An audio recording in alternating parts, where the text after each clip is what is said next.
What you just said wasn't a protection clause, it was a trap. The voice came from the back of the room. No one had time to react. Zahir El-Farouk looked up, his hand pausing on the contract page. The interpreter froze. Everyone turned. Alana Brooks, the black woman serving drinks, stood still beside the water cart. No name tag, no title, not invited to speak, but her eyes stayed locked on Zahir. You said the environmental clause would be extended, but in classical Arabic, the word you used means the opposite. A long second passed. A glass trembled slightly on the tray. Zahir slowly retranslated his own sentence. He didn't deny it. He said nothing more. And suddenly, the room realized someone had just spoken the truth while everyone else had stayed silent. An assistant rushed up and whispered to the manager. The waitress who had interrupted Zahir was asked to leave. Alana set down the tray and quietly walked out of the boardroom. The glass door clicked shut behind her. No thank you. No glances back. Whispers filled the air. Who was that? Just a server, right? How would she know classical Arabic? Someone muttered. I've seen her wiping tables on the ground floor. Outside in the hallway, Alana leaned against the wall, her posture steady. Cold air from the vents brushed past. The faint smell of floor cleaner lingered. She didn't look afraid, but no one noticed that. No one asked the real question. Did you see what was different about her? If you're just joining, rewind to the beginning. You'll understand why the room fell silent. And don't forget to subscribe. The truth hasn't fully come out yet. Alana sat alone by the lobby benches, fingers gripping the edge of her uniform. Her eyes stared into space, but her mind was trapped in memory. Scene shift. A glass-walled office in Dubai. White walls. A nameplate. Alana Brooks, legal advisor. She wore a white blouse, hair pinned up, flipping through pages of international financial reports. Colleagues listened as she broke down complex clauses in 3 languages. She had a seat at the table, until her mother was diagnosed with late-stage cancer. Alana returned to the U.S., putting her career on hold. A year later, her mother passed. She applied for jobs again, but her resume was quietly dismissed. The interviewer asked just one thing. How does a black woman have a background like this? She was once trusted. Now she was asked to wipe tables. 3 knocks, slow, heavy. 11-year-old Alana sat on the floor, clutching an old backpack. Her mother stood at the door, voice trembling. We've paid most of the loan. We just need more time. The man in a suit, clipboard in hand, didn't look up. Behind him stood 2 officers. A moving truck waited outside. Under Clause 14B, the property has been reassigned. The family must vacate. Alana's father shouted, but no one listened. The man repeated flatly, We're just following procedure. An hour later, they stood on the curb. A box of books sat next to her father's shoes. Alana didn't cry. She only stared at the closed wooden door as if it had never really opened for them. Alana stood alone in the empty conference hall, a cloth in her hand, slowly wiping the long, dusty glass. Reflected in the pane, rows of luxury leather chairs, chandeliers glittering above, escalators leading to the executive level. Her eyes followed the steps. That path was not meant for people like her. On her uniform, a faint damp mark from cleaning solution still lingered. A security guard passed by, didn't greet her. She said nothing, just wiped again, carefully, patiently. But her gaze never left the upper floor, the floor where decisions were made that left women like her mother homeless. And now, that floor was about to hear a voice from below. The admin office door opened. A staff member called gently, Alana, the CEO wants to see you. She stepped into a bright, wide room. Marianne King, chief executive, sat behind a dark wood desk. Her hand rested on a folder. Her eyes never left Alana. She spoke slowly. When I was your age, I stood in hallways, pouring coffee for men who called me sweetheart. Alana stayed silent. Marianne continued. I replayed the boardroom recording. What you said kept me up. She pushed the contract copy toward Alana. You're not just a server. I need you on this. Alana didn't respond, but her hand gently rested on the pages. For the first time, the system didn't look down on her. It asked her to step forward. Marianne rose and pulled a thick folder from a drawer. The cover bore the corporate logo and the code ZFX. She placed it on the desk, her voice deepening. I can't let tomorrow's meeting end with the wrong handshake. Alana stared at the file. Part of her wanted to walk away, but her hand gripped the strap of her canvas bag. Marianne didn't sugarcoat it. You have 24 hours to prove yourself. No more, no less. No contract, no title, just one shot. Alana nodded. No promises, no thank yous. She walked out, heavy folder in hand. Her eyes flicked to the wall clock. 9:18 a.m. The countdown had begun. The apartment was quiet. A desk lamp flickered, casting a tired glow. Alana sat at her old wooden table, the contract spread wide before her. Beside it, a worn dictionary of classical Arabic, its spine unraveling. Her fingers traced each line. The clauses were dense. Some had been translated, but a few lines were skipped. A small one, near the bottom edge, ZFX override clause applies in cases of force majeure. She froze, underlined it. Her heartbeat spiked. Override clause, permission to withdraw capital early with no notice. She whispered, "This isn't protection. It's their escape hatch." Outside, a siren wailed.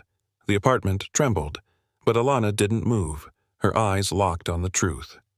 Near midnight, the university library was still lit. Alana swiped in with a temporary card entering the International Archives. She carried her old laptop.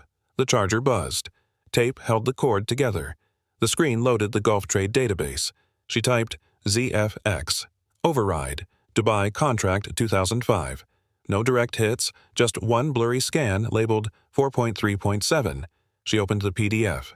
Page 3, a clause crossed out in the current draft, fully intact in the original.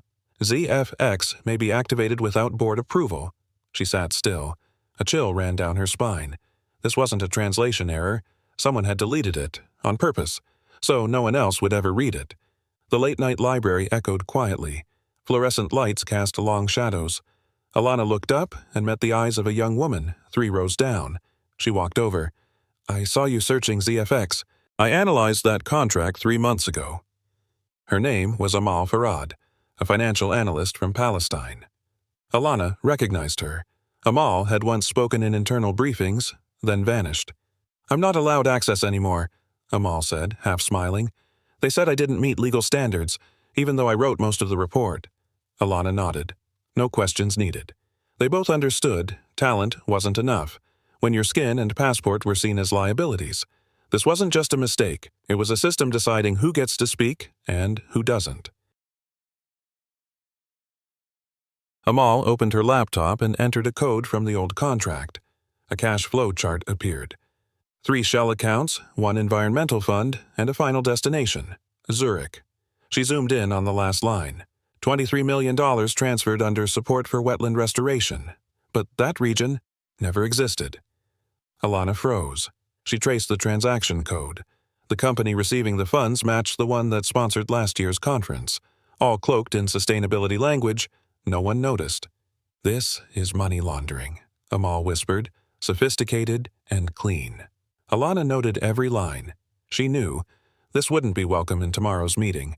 What would you say if an entire organization used the word environment to justify illegal withdrawals? Type just one word. Not surprised or all too familiar. The screen suddenly went black. A warning flashed. Account deactivated.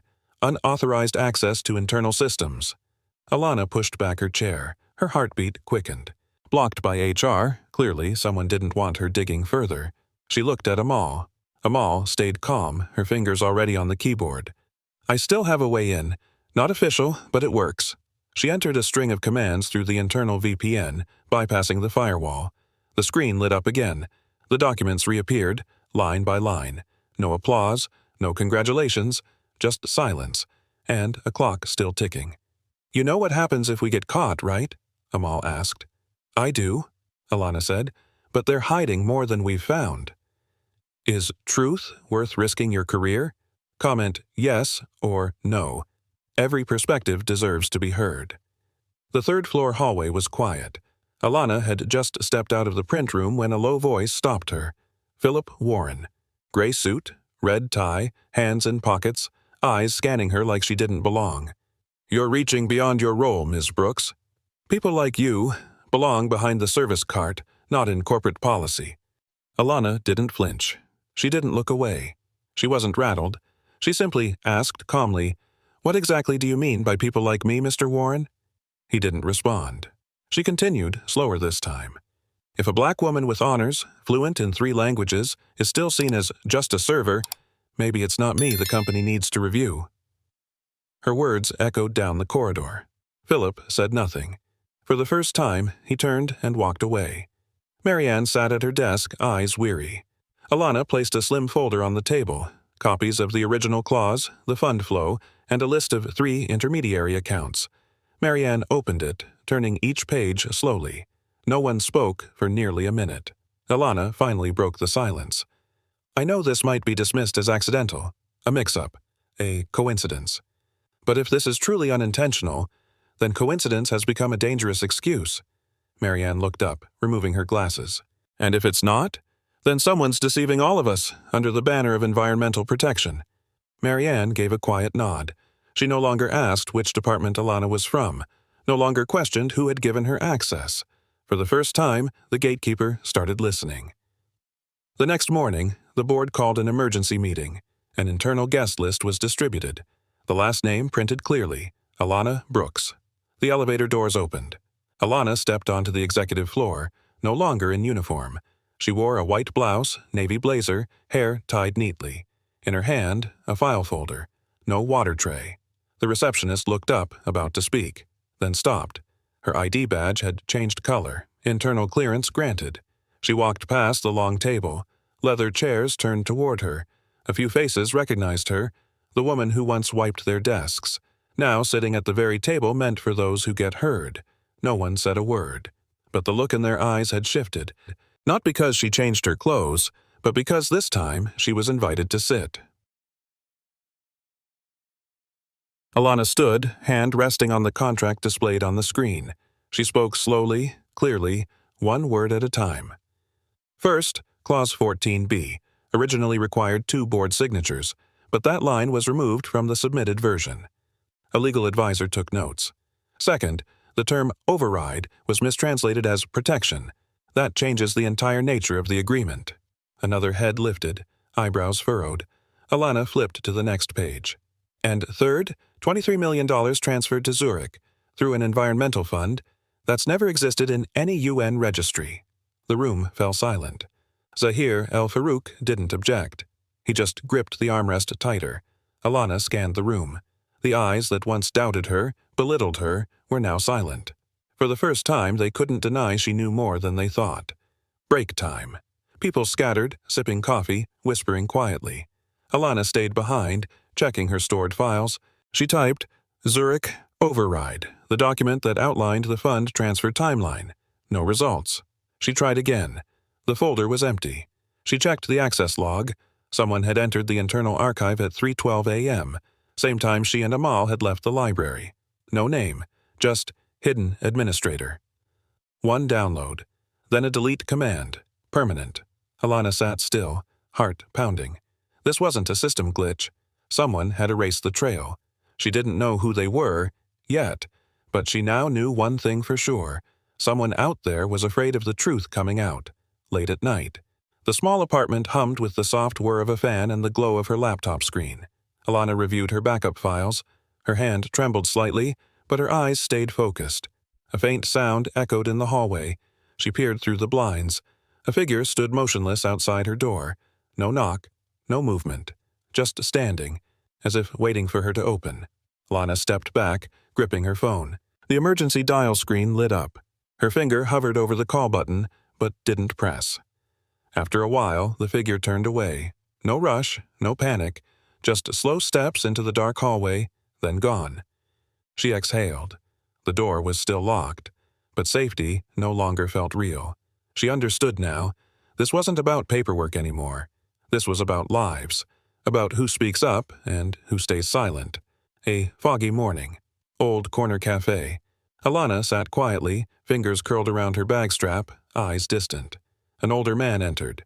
Wrinkled suit, silver hair, steady gaze. You're Alana, right? I'm Thomas Green. I worked with your father. He placed a small USB on the table. He started investigating the ZFX funds before they made him resign. Alana picked it up. Her palm felt cold. I kept a copy of the old accounting system. Back then, no one would listen to him, but he believed one day his daughter would. She said nothing, just nodded slowly. Inside that tiny USB was everything her father couldn't say out loud, and now it was her turn to finish what he began. Thomas looked out the fogged cafe window, his voice steady, not bitter, not angry. Your father was the first to uncover Z-Effects back in 1995. No one believed him. He filed a report to the board. 3 days later, he was reassigned, then forced to resign for being out of alignment with company values. Alana clutched the USB tighter. He didn't talk much about it, but I knew. He kept the data as a way to resist being forgotten. Thomas looked straight at her. He believed that if he couldn't speak the truth, he could at least leave enough behind for someone with the courage to continue. Alana didn't speak, but in her eyes something had reconnected between a buried report and a daughter's voice finally being heard. Legacy doesn't disappear. It just waits for someone brave enough to carry it forward. The boardroom was tense, like a steel wire ready to snap. Alana projected the new data, copies of the old accounting system, the matching Zurich fund trail, and documents her father left behind. No one said a word. Marianne flipped through each page. A banking advisor nodded slowly. Then Philip Warren stood. His voice rang out, no mic needed. Before we go any further, I must raise a serious violation. Ms. Brooks accessed a high-security system using unauthorized credentials. The room stirred with murmurs. Alana stared at him, eyes unblinking. Philip turned to Marianne. Per company protocol, this qualifies as a Level 3 breach, grounds for immediate suspension. No exceptions, no time to explain. Marianne had no choice but to nod. Alana Brooks is hereby suspended, pending formal investigation. Alana gathered her files. She walked out, not rushed, not bowed. The truth was in her hands, but the system still chose what it knew best, silencing the truth-teller. Alana stepped out of the boardroom. The glass doors closed behind her. She didn't look back. Her grip tightened on the folder. As she reached the elevator, footsteps approached from behind. Amal tapped her shoulder, holding out the USB. You forgot this. Alana opened her mouth, but Amal cut her off. I won't stay somewhere that silences the truth. Another woman joined them. Angelina, a systems tech from Haiti, still in her IT uniform. I used to save seats for men like Philip. Today, I save one for you. 3 women stood together. No slogans, no signs, just a quiet decision. We won't work where our voices don't count. The elevator doors opened. They stepped in together. No one left behind. Morning. The apartment was cold and quiet. Alana opened her laptop, inserted the USB. A window appeared. Send file. Recipient, Zahir El-Farouk. Personal address. She attached everything. The investigation file, old accounting records, and finally, a voice recording, Philip Warren's threat in the hallway.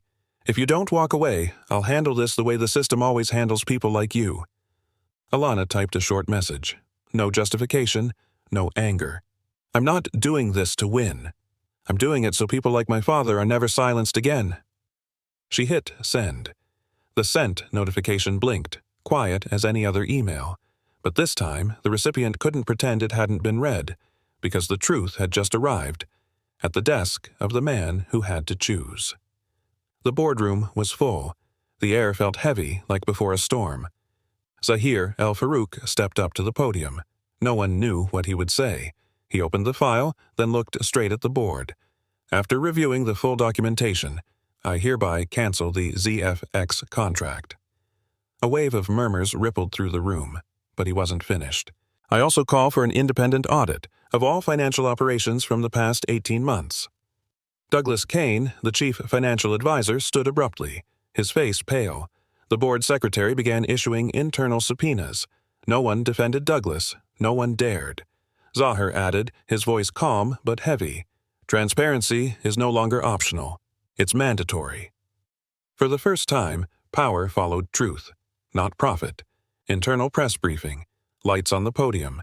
Familiar faces lined up in rows. Marianne stepped forward, holding an official statement. Her voice was steady, without force. As of today, we're establishing the Internal Ethics Council, an independent body with oversight of all strategic and financial decisions. The room hushed, not because of the council, but because of the name that came next. Marianne paused a beat. The council will be led by Alana Brooks. A few surprised glances, scattered claps, then louder ones. Alana walked forward, not slowly, not timidly. Every step past the same chairs that once refused her presence. No one had offered her a seat before. Now they invited her to lead. Afternoon. The hallway was eerily quiet. Philip Warren passed row after row of desks. No one stood to see him off, just the closing of laptops, the faint clink of coffee spoons. The elevator doors opened. He turned once, looking at the office he once ruled. No one met his eyes. The doors closed. At the other end of the hallway, Alana stood still. She didn't look away. She said nothing. A colleague walked up, removed her ID badge, and placed it on Alana's desk. I saw it happening. I stayed silent. I'm sorry. Another nodded, then another. Not everyone changes, but some begin to realize silence is also a choice. 1 month later, the ground floor, once reserved for janitorial and service staff, was transformed into an honor memorial. Alana stood before a bronze plaque mounted on a white brick wall. Sunlight cut through the glass. The words engraved were simple, unpolished. Alana Brooks, the one who spoke when others stayed silent. She touched the cold metal. A flash of memory. An 11-year-old girl standing by the curb next to a box of books. Memories don't vanish. They shift into fuel. There were no cameras, no applause, just her and the wall. And this time, no one could erase her name from it. In a small apartment on the edge of Atlanta, the TV replayed Alana Brooks' interview. She sat upright, looking straight at the camera, speaking about justice and transparency as if they were normal. A young black girl, about 8, sat cross-legged on the floor, eyes wide. She turned to her mother. "Is she a lawyer, Mama?" Her mother didn't answer right away. She looked into her daughter's eyes, then back at the screen. "No, baby, she's someone who speaks up for what's right." The little girl nodded, like she understood more than her age. She gripped her pencil a little tighter, turned back to her notebook, and drew a woman standing in front of a long row of chairs. Maybe a seed had been planted. From a voice, and from that gaze. New office. Daylight filtered through linen curtains. Alana stood before a full-length mirror beside her bookshelf. She adjusted her collar. Slate blue blazer, quiet but strong. No black uniform, no apron stained with coffee. She looked at her reflection, not to check her appearance, but as if greeting someone she hadn't seen in years, someone who had always been there. Waiting. A small photo rested on the shelf, her father smiling. Alana glanced at it, then met her own eyes in the mirror again. No words needed, no more doubt, no more shrinking. The person in the mirror was her, and finally, she had the right to see her full worth. If you've ever been the outsider, judged for your background, your skin, or the way you walked into the room, remember this. One day, you may be the one who rewrites the rules, not with titles, not by shouting louder, but with resolve, by refusing silence when the right thing is being buried. You don't need to be given power. You just need to stand when others lower their heads. If you've ever been dismissed for where you come from, your gender, or being different, comment, "Me too." You are not alone. If this story felt familiar, share it, and subscribe to the channel for more stories that dare to speak, act, and change.